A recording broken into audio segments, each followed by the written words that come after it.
Beta oxidation of fatty acids is an oxidation process in which dehydrogenation of fatty acyl CoA to make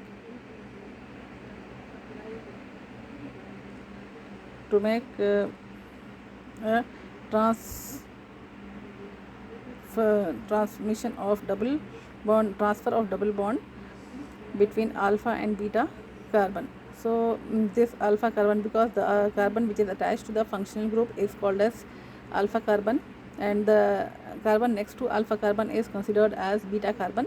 So the transfer of one fatty acyl CoA,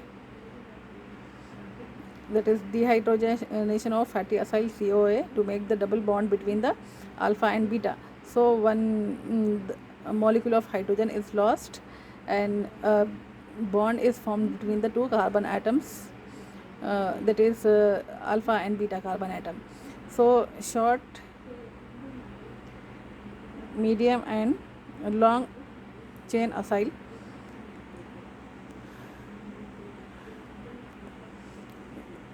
CoA dehydrogenase is the enzyme which will catalyze the reaction.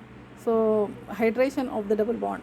So in the next step, the hydration means addition of water molecule to the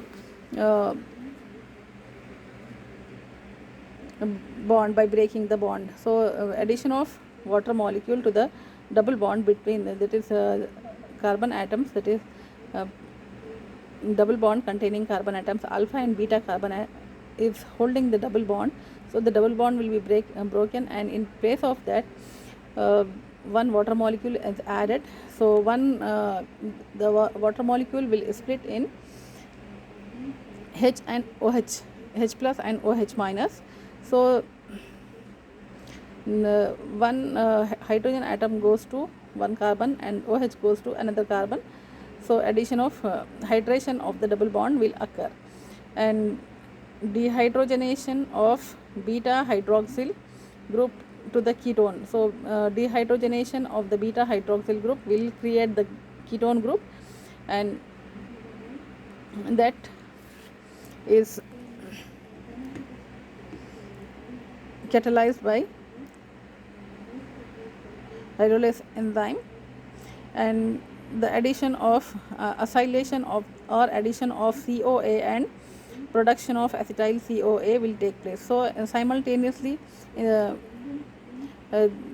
acetyl addition of coenzyme A is done, and that addition of coenzyme A will create the final product as the acetyl CoA.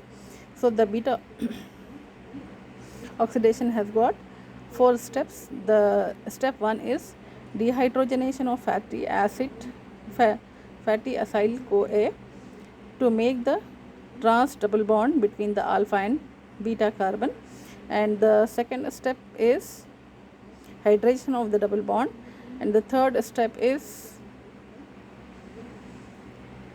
hydrogenation of the beta hydroxyl group to make ketone molecule, and acylation. Fourth step is the acylation, in which CoA is added to form the acetyl CoA.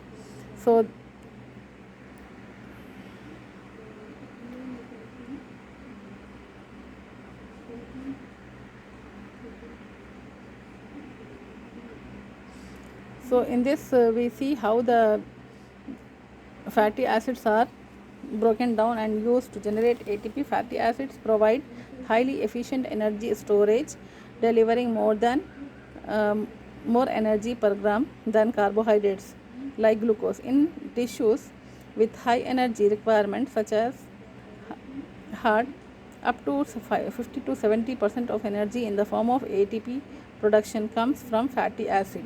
So the beta oxidation during fatty acid beta oxidation long chain acyl CoA molecule is the main component of the FAS are broken to acyl CoA molecule.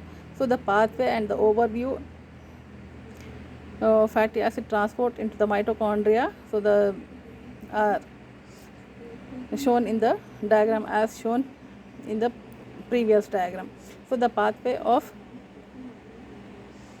pathway and the overview of the transport, fatty acid transport to the mitochondria. So fatty acids are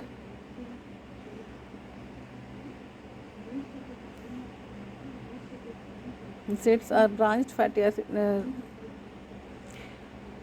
and undergo initial oxidation in the peroxisomes until octanoyl CoA is formed, which is the point it undergoes mitochondrial oxidation.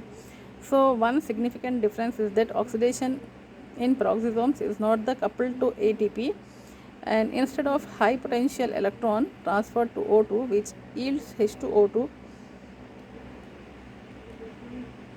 and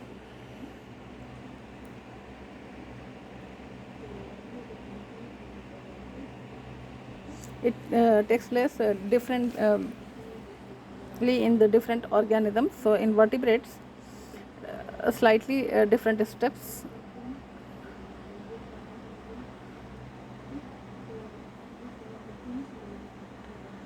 So fatty acids from lipids are commonly used in energy source by vertebrates, as fatty acids are degraded through beta oxidation into acetate molecule. This acetate bound to the activate thiol group of coenzyme A enters the citric acid or TCA cycle.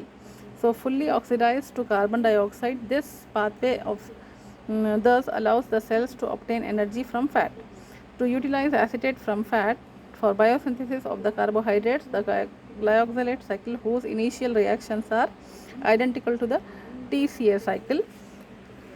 So this is how the TCA cycle and the glyoxylate cycle will resemble in some of the features.